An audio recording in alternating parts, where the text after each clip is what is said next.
Trauma Therapist Podcast, episode 560.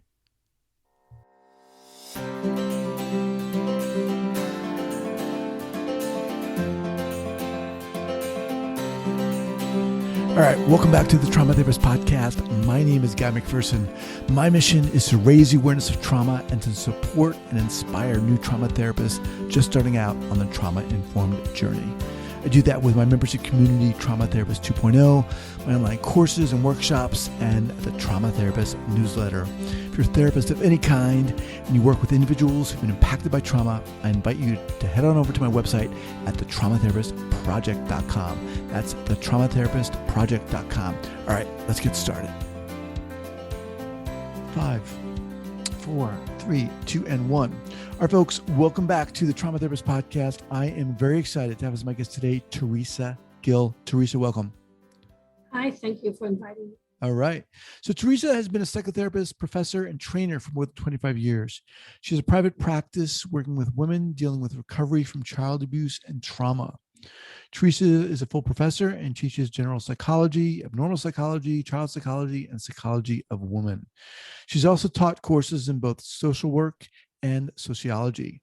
She works as a trainer and consultant in human service settings, and has developed and facilitated dozens of clinical trainings on pertinent therapeutic issues. All right, Teresa, awesome to have you here. It's really an honor to have someone with your experience on this podcast. Before we get going, though, share with our listeners where you're from originally and where you are currently. That's a good question, because originally I'm from Queens. Nice. That's where I'm from.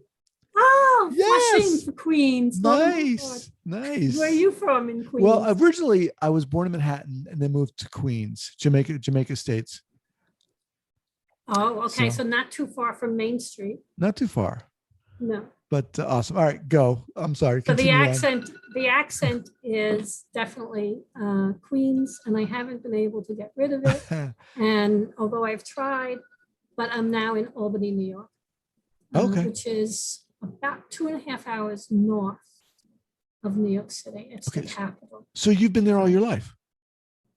I've been there since I was like 24. Okay. Okay. All right. Awesome. All right. Well, let's jump in here. As we were talking before we started. Yeah, that's the goal here, to dig in and find out how the heck you got into this field. Go. Well, I think I got into the field because my parents were very much involved. My dad was a social worker. He was an immigrant from Venezuela, and he worked in East Harlem as a community organizer. He also worked with gangs, and he worked with families. So he did social work. And my dad was from Venezuela, where he came to the United States as an immigrant, as a child. And as an adult, he worked with the gangs. He was the Hispanic population. He worked with gangs, he worked with families, he worked with community organizing and tenant organizing in East Harlem. And my mother was also involved in social justice issues. She worked with Cesar Chavez, with the farm workers. Oh. She worked for the anti-Vietnam War, and she also helped started Earth Day. And so she was very politically involved. And I mean, I was a little puppy. I was only 3 or 4 years old when she would take me to marches or take me to demonstrations. There was the conversations at our breakfast table. She was also involved in the Catholic worker movement with Dorothy Day. And my aunt was the liaison for Mother Teresa and has written a number of books about Mother Teresa. So I was kind of engulfed with people who were involved in social justice issues and people involved in working with those that were disenfranchised. And so social work was just, I think it's cellular, and it was the right place to be for me. Awesome. And after 35 years, I still think it is the absolute right place for me to be. Well, that's amazing. I mean, that's inspiring. Like you said, it's cellular. That's who you are. Okay, so you're surrounded by this growing up. Lead us through the steps of what happened next for you. Well, I went into psychology. And then after I got my bachelor's in psychology, I made it to the mountaintop, so to speak. I realized that you really can't do much with a bachelor's in psychology, and I needed to take it further. I didn't quite know whether I wanted to go into psychology, go into social work, go into law, but I was really clear that I wanted to work with people. And there was no way that I was going to be at a desk job 9 to 5. I was eventually encouraged to go into the MSW program, which is what I did. And I've been happy with that decision all my life. And it's opened a lot of doors for me. It's opened the doors to be a therapist. It's opened the doors to be a trainer. It's opened doors to be a teacher. Okay. Eventually, I got my Ph.D. in that too. So where does this interest in working with women who've been sexually abused come into play? So it's interesting because my first job was working in a prevention program that did home-based family therapy. And it was long hours. You work at night because you have to be available for clients, and they work during the day. It's low pay. And many of these families have intergenerational abuse. Now, the women that I was working with were court ordered. So they were court ordered and mandated to receive services. Most of them were single moms. Most of them were young moms, and most of them had very little support systems, if no support system at all, and a history of abuse. So that was my first entry into working with survivor moms. But 3 years after working at the prevention program, there was a group of women, there were 8 women who were child sexual abuse survivors. And they were in an agency, and they had a therapist, but the agency lost their funding. And they lost the ability to continue their group with the therapist that they had and in the agency that they had, but they decided they wanted to stay together. So they found a community agency that allowed them to have a free space on Tuesday nights. Wow. Then they went to look for a therapist, and they interviewed 5 therapists. And I was one of the therapists they interviewed. Wow. And so I got the job. Let me just pause for a second. So where are you now within your training at this point? 3 years in prevention. Okay. And the training that I got there was in Bowen family systems training. Okay. So looking at intergenerational trauma.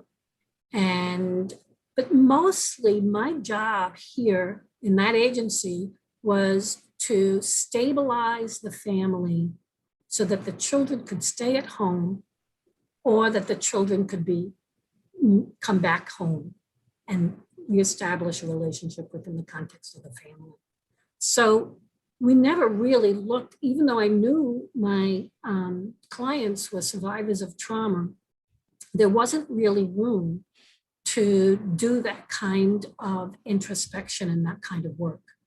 So my first introduction to really working seriously with trauma survivors and sexual abuse survivors came from being hired by that group. Mm. But I have to tell you, it's kind of impressive that these group of women decided that they weren't going to be shut down, right, that healing was important to them, and they wanted to stay together, enough so that they hired their own therapist. Right. But which kind of changes, because usually what therapists do is clients come to them. Uh-huh. So the differential was a little bit different. So I went out and I hired a supervisor immediately that was trained in group work and that was trained with working with trauma.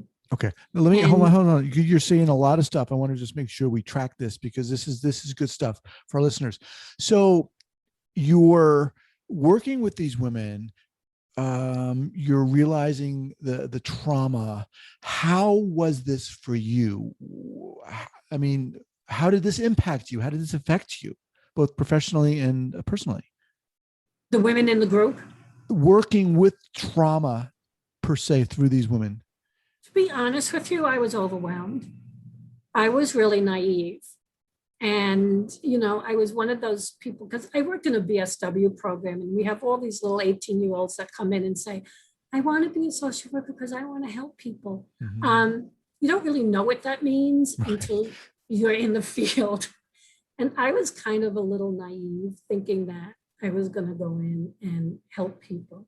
But the stories that came up, and the horrific stories that came up, and the emotions that followed those stories, or the incapacitation that happened sometimes to these women when they were in the middle of managing the trauma or they were triggered. I didn't have the skills for that. And, I was thinking that how, when I was in the MSW program, I got good grades. I wrote papers on sexual abuse. I got A's on them. But the knowledge and the skill is very different. Now let's break it down there. What, for our listeners here, you said you were overwhelmed, and of course, most of us are. But what do you feel? What skill even do you feel that you wished you'd had at that point that you didn't have?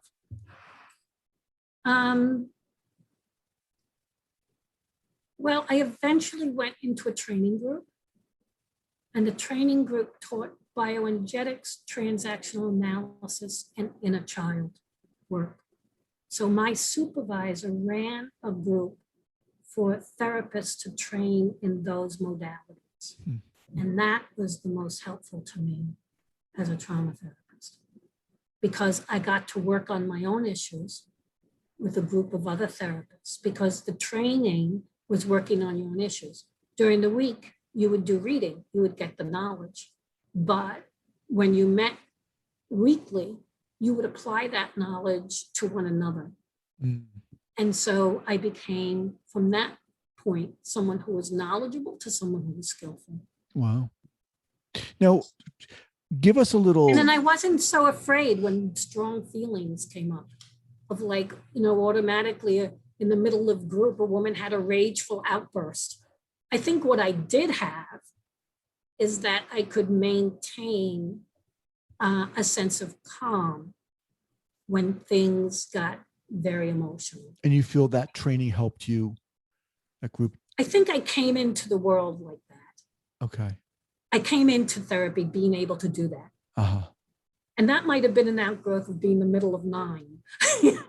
But, and my parents reflected that too with their children. So I had that modeled for me. Mm-hmm. And I think that skill was probably critical for me to get through times where I felt overwhelmed and wasn't clear how to manage or intervene when somebody was having, let's say, a memory in the middle of the group, or was having very strong feelings, and how to contain that. You said you got into that training group where you were being taught inner child as well as transactional analysis. Give us just a thumbnail of what transactional analysis is or does. Well, transactional analysis, what it does is it looks at the parent, the critical parent in you, the child in you, and the adult. And that inside any experience that we may go through, there's going to be a voice that comes from one of those places.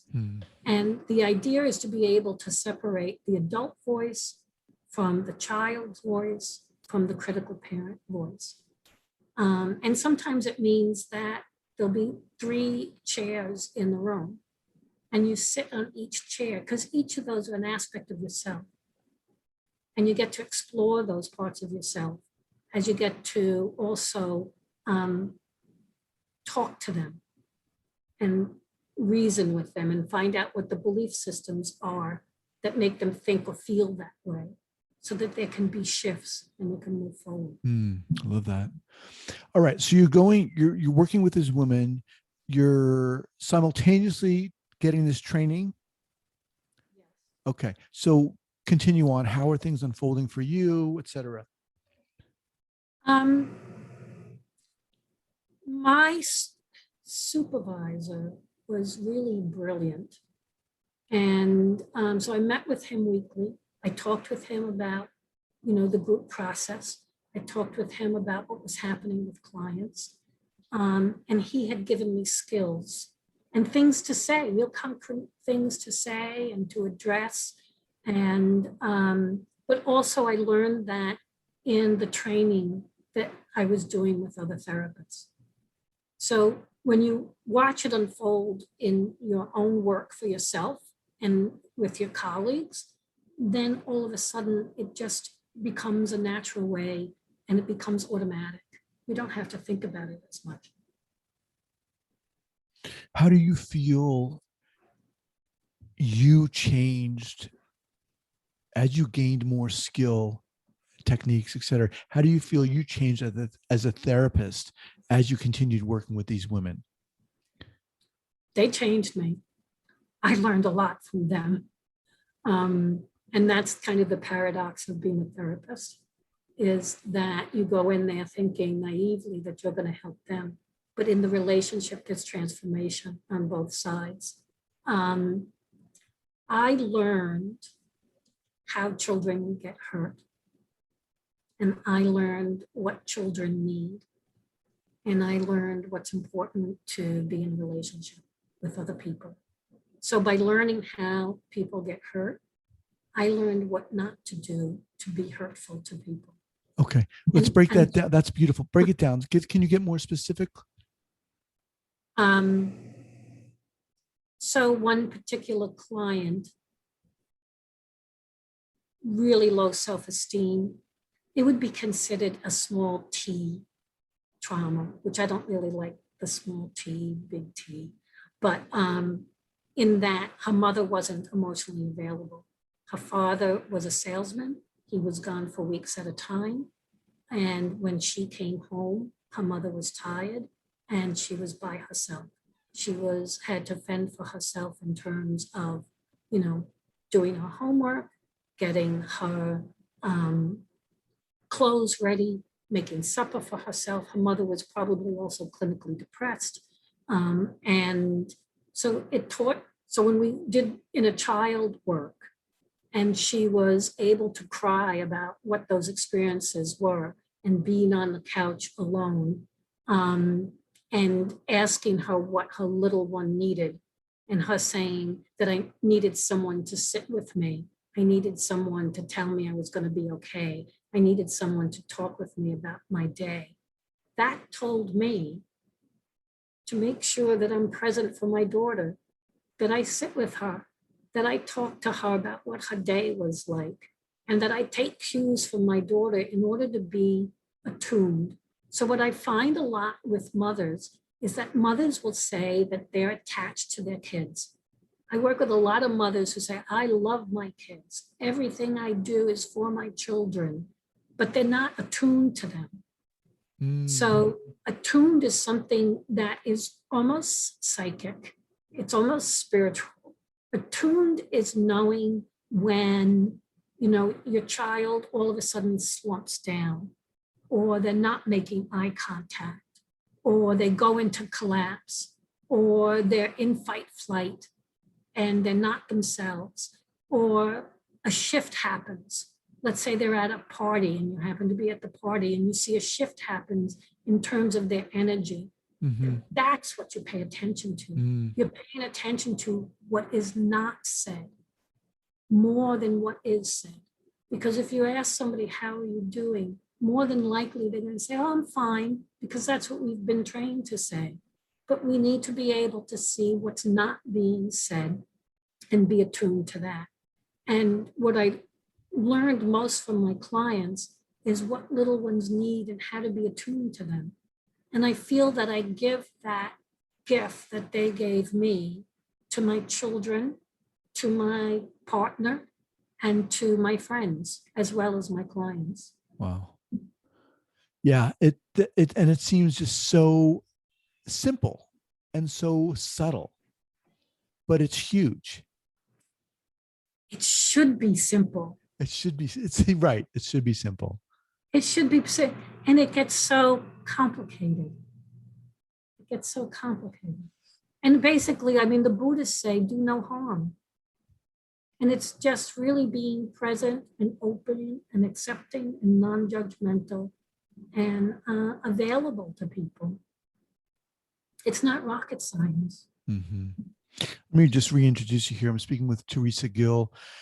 She works with women who've been abused. She's also a full professor. Where are you a professor? I teach at an area college, Hudson Valley Community College. Okay. And I've been teaching there for over 25 years. Okay. So everything is over 25 years, but it's really over 30 years. Okay. Don't count anymore. I accept that. So what are you doing now? I said in the bio that you've got a private practice. Tell us more about that. Well, something came up that I'm really grateful for. So right when we went into the pandemic last March, Gabor Mate had a training, and I got an email about his training for compassionate inquiry.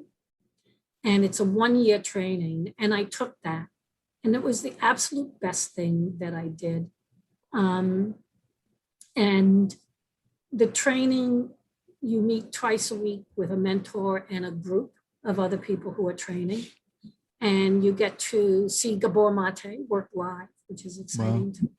Once a month with clients. There's also question answer periods once a month with Gabor Mate live on Zoom, of course. But the interesting thing, which I think is so vitally important, is that you work with each other.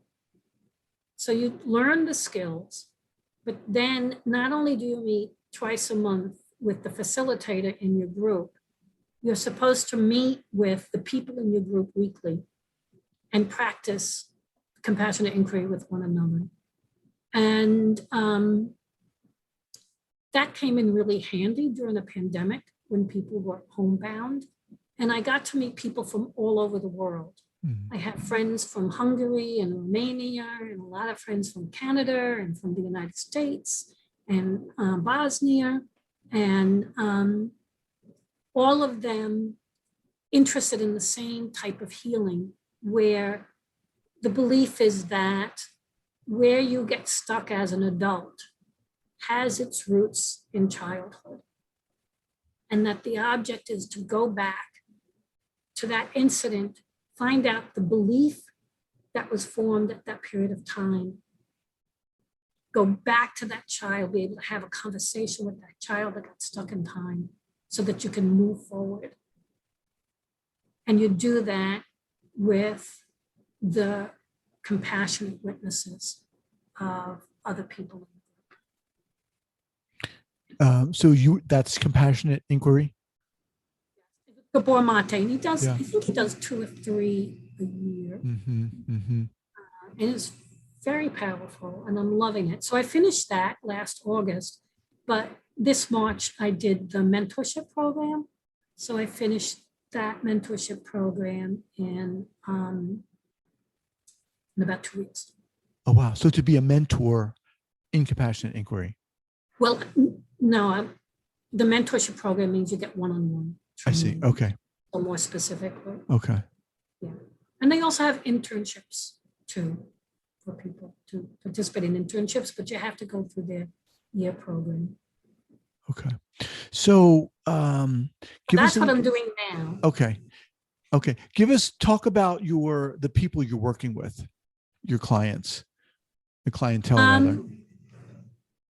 I work primarily with women. Like my partner said to me, he said, I would really like you as a therapist, and I would think you were a nice person, but I think as a man, I would want a male therapist, because I think I need a model of what it means to be a positive, empathetic man that works with humans. And I think there's a lot of truth to that. So primarily I work with women, and I work individually with women. I used to do groups, but now I work individually. And I use the concept of the child within. Um, and again, the belief, like with Gabor Mate or internal family systems or even bioenergetics, if somebody is stuck and they're hurting, and no matter what you say to them, they can't, they don't have flexibility in their ability to emotionally have movement, or the belief is really stuck, then it probably has its roots in childhood, and that it's important to go back in childhood.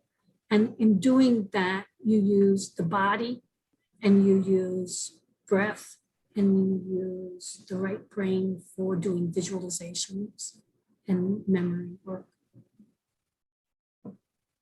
Would you like an example? Sure.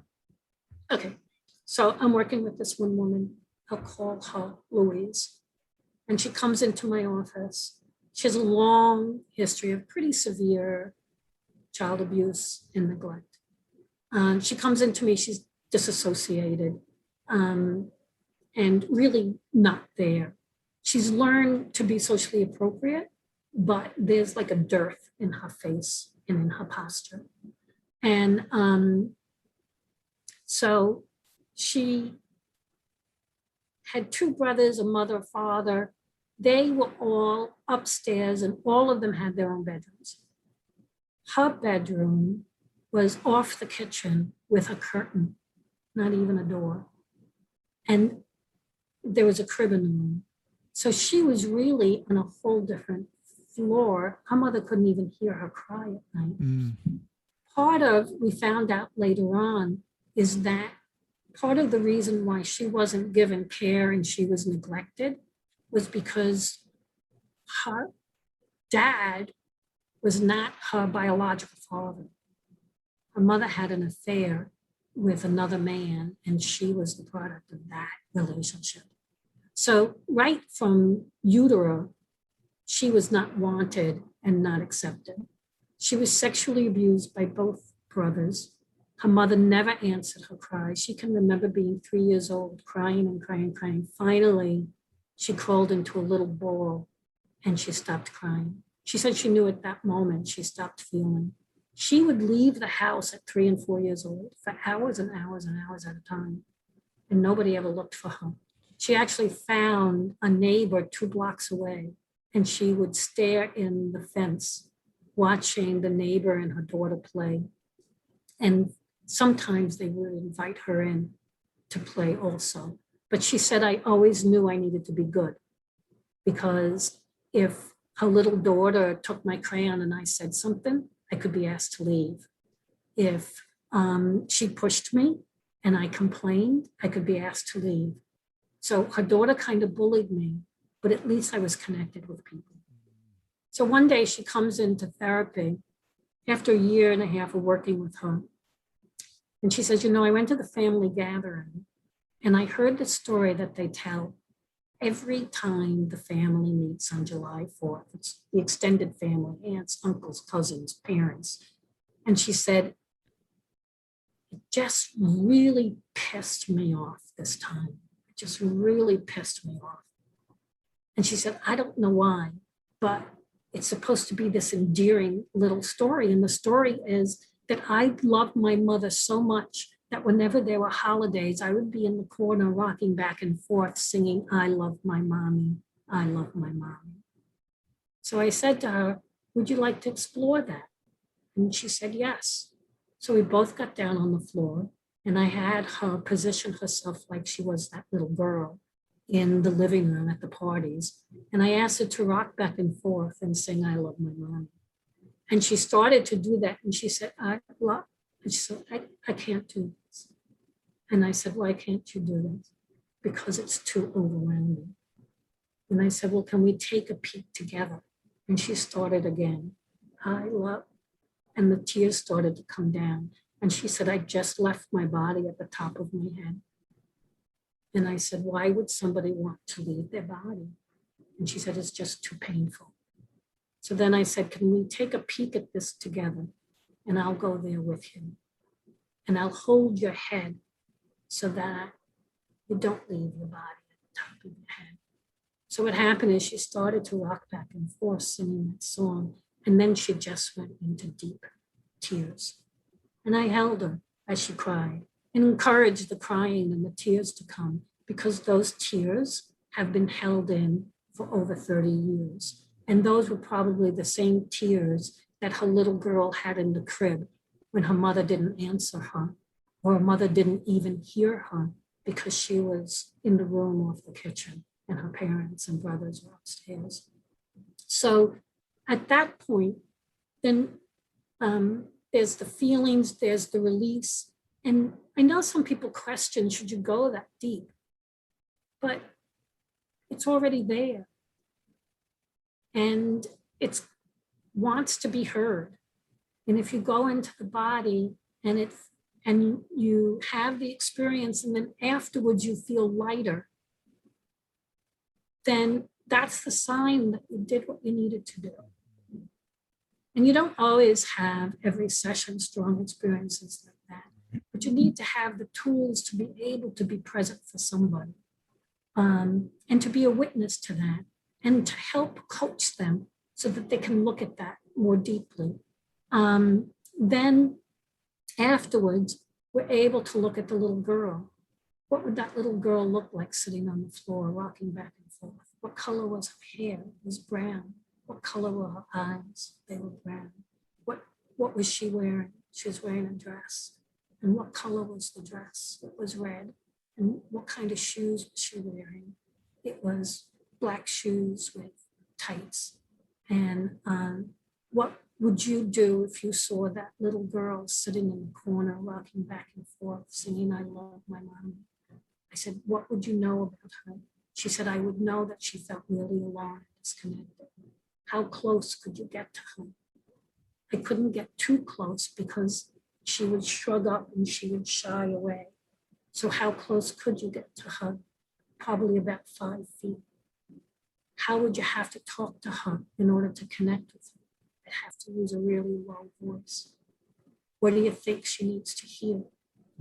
She probably needs to hear she's not alone. And what would happen if she heard she was not alone? I could feel her body soften up. And can you make eye contact with her? She won't make eye contact with me. And why won't she make eye contact? Because she doesn't trust. What would you need to do to have her trust? I would have to tell her that I'm here. And what else does she need to know? And she'll tell you what she needs, that I won't leave her alone anymore. Can you promise not to leave her alone? Yes, I can promise that. What happens when you promise that to her? She can make eye contact. Is there any way that you can take her out of that living room and put her in a safe space? And so usually they say yes, and they find a safe space out of that period of time. So she's no longer left there. And at that point, you start to create a relationship when you meet weekly with the client, with that little one. So she can start to have compassion, but it's really herself. It's really a metaphor or a visualization of her. Now, sometimes what happens, which is really interesting, and this is the stuff I didn't know, this is the stuff that happens with clients when you work with them, they teach you, is that sometimes they meet their little one and they hate them. I don't want nothing to do with them. She was the one that caused all my problems. She was the one that, the reason why I got abused, and I can't stand her. And you have to respect that, you know, but then you work slowly so that you build the relationship. One client that I worked with when we did the visualization, all she heard was a voice that said, help, help. And it's interesting because this client also sexually abused, violently abused by her stepfather, was very disconnected from her body. She was overweight. She always wore black. She always wore 3X clothes. And she said to me, she said, when I'm thinner, I actually take up more space and I'm more visible. When I'm overweight, even though I'm in physically more space, I'm less visible. And that's how I protect myself. So in her house, she told me she only has a mirror 12 by 12 inches. So she only sees her head. She's totally disconnected from the rest of her body. So then it's not that hard, because what you're doing is you're letting go of ego, your own ego, and you're just following the client's lead.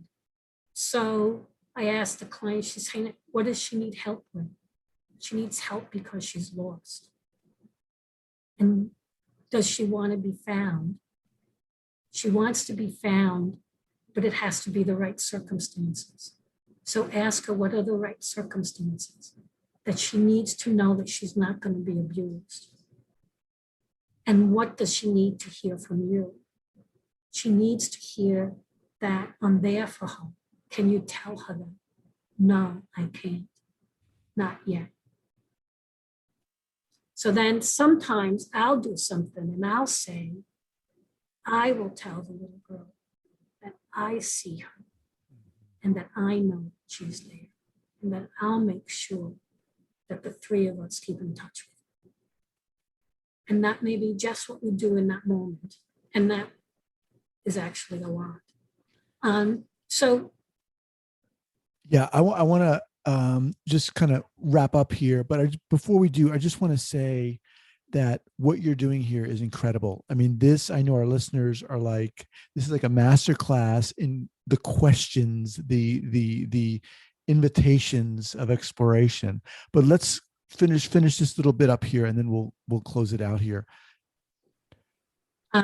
So different women come with different little ones. And then it's interesting because over time, like this one woman, she saw her little one was sitting on a couch, looking straight ahead, all black and burnt and charred. Mm.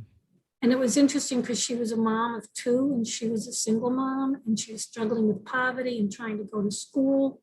And basically, the little one and her image of that child is, I'm burnt.